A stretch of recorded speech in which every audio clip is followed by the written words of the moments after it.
Yeah, good afternoon everyone. Today we are discussing lecture number 2 of life processes. In our previous video we have discussed about nutrition in amoeba, in which we discuss processes like ingestion, digestion, absorption, assimilation, egestion.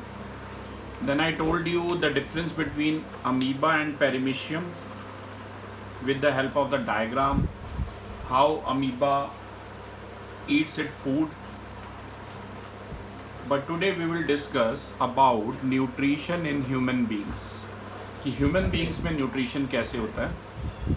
आप मेरे left side पर ये एक pick देख सकते हैं जिसमें कैसे हम फूड डाइजेस्ट करते हैं, कैसे हम फूड खाते हैं, वो फूड कैसे डाइजेस्ट होता है, इसके बारे में बता रखा है।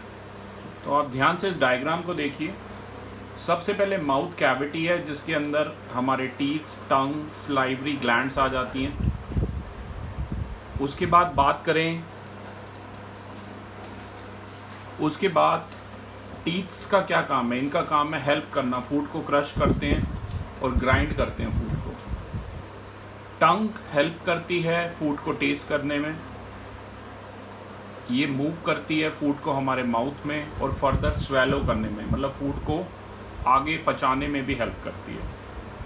तो ये सब चीज़ें तो आपको बाहर से विजिबल होती है, आपके माउथ कैविटी, टीथ, टंग। इसके बाद थोड़ा सा हम आगे देखते हैं। When the food goes inside, first of all it goes inside the salivary gland. Salivary gland ये सलाइवा रिलीज करती है, जिसके अंदर सलाइवरी एमाइलेस है। सलाइवरी मॉइस्चर करता है और बाइंड कर देता है फूड को, ताकि जो एंजाइम्स सलाइवरी है, जो सलाइवरी एंजाइम है, वो एमलाइज करेगा और ब्रेक डाउन कर देगा जो स्टार्च प्रेजेंट है फूड के अंदर, उसको वो ब्रेक डाउन कर देगा मेल्टोज में। पर ये सारा काम होता है हमारा लार्ज इंटेस्टाइन में। आप फिगर में देख सकते हैं, ये फार्निक्स, ईसोफेगस, ये हमारा फूड पाइप है, ये स्टमक है, राइट। ये लिवर को देख सकते हैं, ये लिवर है हमारा। देन दिस इज़ पेनक्रियास, फिर स्मॉल इंटेस्टाइन, लार्ज इंटेस्टाइन को आप देख सकते हैं, राइट। ये लास्ट में रेक्टम और एनस है, जो भी एक्सक्रेट करना है हम कर देते हैं यहाँ से, अनडाइजेस्टेड जो फूड है। आपने कभी ये नोट किया होगा, अगर आप च्यूइंग के बाद कभी अनुभव करेंगे, च्यूइंग करने के बाद ब्रेड आपको ज़्यादा स्वीट दिखती है, उसका रीज़न ये है कि जो सलाइवरी एमाइलेज है वो क्या होता है, वो चेंज हो जाता है स्टार्च में ब्रेड के अंदर, और वो फर्दर चेंज होता है मेल्टोज में। जब भी हम कुछ खाते हैं तो हमारा, कहते हैं ना, मुंह में पानी आना, आपने मुहावरा भी सुना होगा। जब भी हम कुछ खाते हैं तो हमारा माउथ इट वाटर्स, क्योंकि सलाइवा जो है वो सलाइवरी ग्लैंड के द्वारा सेक्रेट किया जाता है, उसके द्वारा दिया जाता है। यहाँ पर एक एक्टिविटी भी आप देख सकते हैं लेफ्ट में मेरे, अगर आप ये एक्टिविटी देखना चाहें क्लास। इसमें एक टेस्ट ट्यूब के अंदर सलाइवा लिया गया है और उसमें 1 ml स्टार्च सॉल्यूशन भी लिया गया है और सलाइवा को ऐड किया गया है और उसे 20 से 30 मिनट्स तक डाला गया है। 20 से 30 मिनट के बाद हम उसमें कुछ आयोडीन ड्रॉप्स डालेंगे। देखिए, पहली जो टेस्ट ट्यूब है उसमें सलाइवा ऐड किया गया और जो दूसरी टेस्ट ट्यूब बी है उसमें आप देख सकते हैं, उसमें सिर्फ और सिर्फ क्या प्रेजेंट है, 1 ml स्टार्च सॉल्यूशन है, उसके अंदर सिर्फ स्टार्च है। तो दोनों में आप आयोडीन ऐड करेंगे, आयोडीन ड्रॉप दोनों में ऐड करेंगे और बी में, लेकिन ए के अंदर जो है वो ब्लू ब्लैक नहीं हो पाएगी, जबकि सॉल्यूशन बी जिसमें स्टार्च था, आयोडीन सॉल्यूशन डालने के बाद वो ब्लू ब्लैक हो जाएगा। तो इससे पता चल गया है, क्योंकि ए के अंदर जो स्टार्च था वो माल्टोज में ब्रेकअप हो गया, इस वजह से नहीं हो पाती है। इसके बाद कुछ और चीज़ें हैं जिनके बारे में मैं बताना चाहूँगा, जैसे कि फार्निक्स।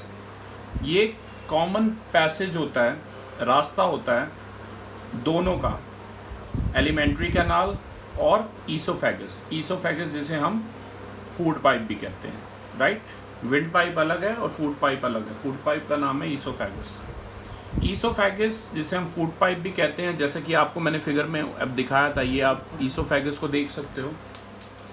ईसोफेगस को आप देख सकते हैं, ईसोफेगस अलाउ करता है फूड को माउथ के द्वारा फिर स्टमक में ले जाता है, ये ध्यान रखना, माउथ से स्टमक में ले जाता है।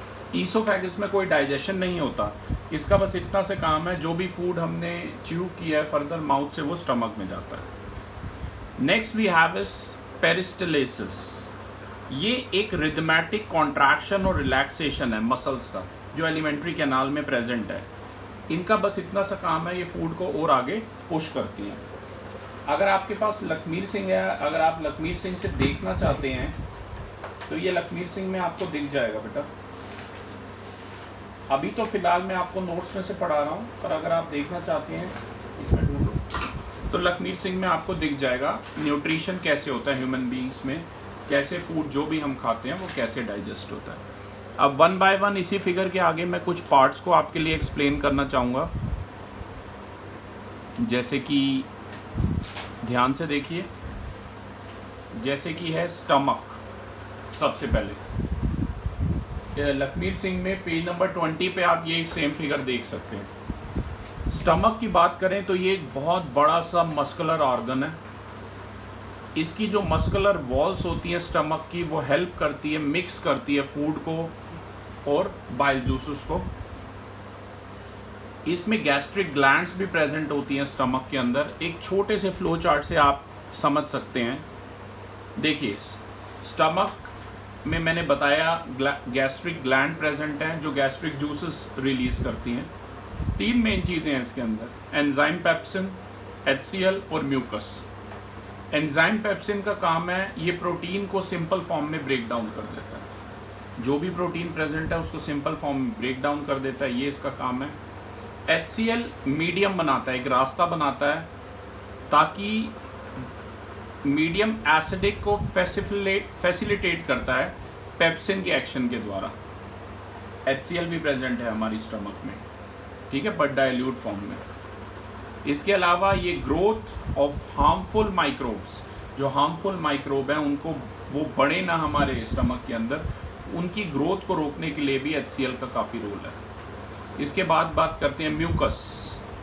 Mucus inner lining of stomach को प्रोटेक्ट करता है, जैसे हिंदी में हम बलगम भी कहते हैं, राइट।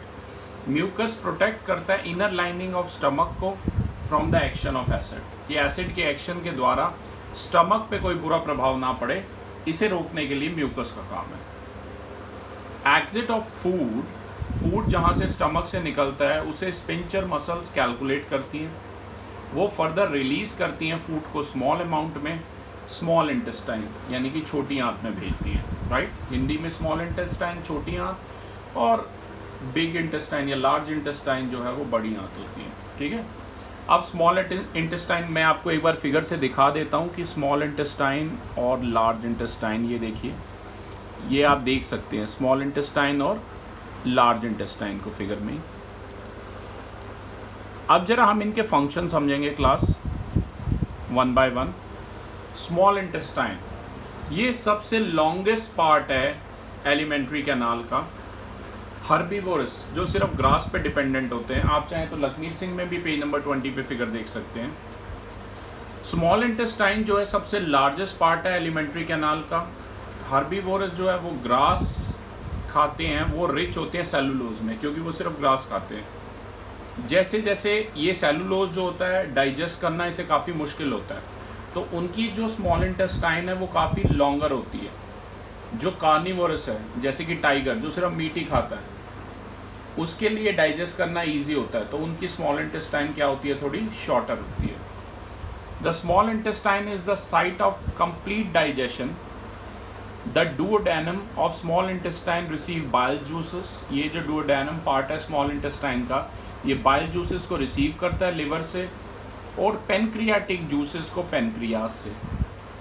लिवर सबसे बड़ी ग्लैंड है, ये बाइल जूसेस रिलीज करती है।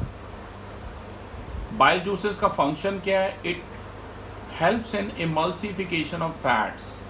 फैट्स को इमल्सिफाई करने में कौन हेल्प करता है, बाइल जूसेस हेल्प करते हैं। It is defined as the breaking down. ये क्या काम करता है, बिग फैट ग्लोब्यूल्स को स्मॉलर साइज में पेनक्रियाटिक एंजाइम्स के लिए उन्हें कन्वर्ट करता है, उन्हें ब्रेक डाउन करता है। इसके अलावा मीडियन को ये हल्का सा बेसिक बनाता है, हल्का सा एल्कलाइन बनाता है, ताकि जो पेनक्रियाटिक एंजाइम्स हैं वो प्रॉपरली एक्ट कर सकें। क्लास, इसके बाद हम बात करेंगे नेक्स्ट एक और फ्लो चार्ट से मैं आपको समझाना चाहूँगा। 1 सेकेंड। हाँ जी, ये देखिए जो फ्लो चार्ट ऊपर देख रहे हैं, इस फ्लो चार्ट में ये बताया गया है कि कैसे पेनक्रियाटिक जूसेस में क्या क्या कंसिस्ट किस किस चीज़ को करते हैं। इनमें एंजाइम ट्रिप्सिन है, लाइपेज है, एमाइलेज है। एंजाइम ट्रिप्सिन का काम है ये प्रोटीन को ब्रेक डाउन करता है, लाइपेज का काम है ये एमल्सिफाइड फैट्स पे काम करता है, और एमाइलेज का काम है ये कार्बोहाइड्रेट्स को ब्रेक करता है। जो स्मॉल इंटेस्टाइन की वॉल थी वो एक ऐसा ग्लैंड ये एक ऐसा ग्लैंड कंटेन करती हैं जो इंटेस्टाइनल जूसेस को रिलीज करता है, जिसकी वजह से प्रोटीन जो हैं वो अमीनो एसिड में चेंज हो जाते हैं, और कॉम्प्लेक्स कार्बोहाइड्रेट जो हैं वो ग्लूकोज में चेंज हो जाते हैं, और फैटी एसिड या ग्लिसरॉल में चेंज हो जाते हैं। ठीक है, इसके बाद बात करेंगे इलियम की। ये सबसे लास्ट पार्ट है स्मॉल इंटेस्टाइन का। आप फिगर में साथ साथ देख सकते हैं कि इलियम कहाँ पर है। ये सबसे लास्ट पार्ट है स्मॉल इंटेस्टाइन का, और ये हेल्प करता है एब्जॉर्प्शन और डाइजेशन ऑफ फूड में। जो इलियम की वॉल्स होती हैं इनकी फिंगर लाइक प्रोजेक्शंस होती हैं, उन्हें कहते हैं विली, राइट। ये इंक्रीज करती हैं सरफेस एरिया एब्जॉर्प्शन का। Villi are richly supplied by blood vessels. Villi को सबसे ज़्यादा कहाँ से सप्लाई होते हैं? ब्लड वेसल्स के द्वारा, और वो एब्जॉर्ब फूड को हर पार्ट में, हर सेल तक पहुँचाने का काम इनका ही है। The function of digestive enzymes, एक बार मैं फिर से बता दूं, डाइजेस्टिव एंजाइम्स का फंक्शन जो है वो करना है, ब्रेक डाउन करना है कॉम्प्लेक्स वाटर इनसॉल्युबल मॉलिक्यूल्स को सिंपल मॉलिक्यूल्स में, वाटर सॉल्युबल मॉलिक्यूल्स में, और वो एक बायो कैटलिस्ट की तरह एक्ट करते हैं। कैटलिस्ट ऐसे सब्सटेंसेस होते हैं जो किसी भी रिएक्शन का रेट इंक्रीज डिक्रीज कर सकते हैं। इसके बाद क्लास बात करते हैं लार्ज इंटेस्टाइन की। जो अनडाइजेस्टेड फूड होता है वो पास करता है कॉलन से लार्ज इंटेस्टाइन की। विली वाटर एब्जॉर्ब करता है मटेरियल से, और जो सॉलिड अनडाइजेस्टेड वेस्ट होता है वो फर्दर पास कर जाता है रेक्टम से, और एनएस के द्वारा एक्सक्रीट कर दिया जाता है।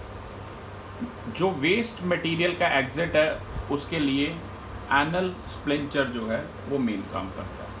तो क्लास ये न्यूट्रिशन था। नेक्स्ट वीडियो में हम रेस्पिरेशन के बारे में बात करेंगे। Thank you everyone.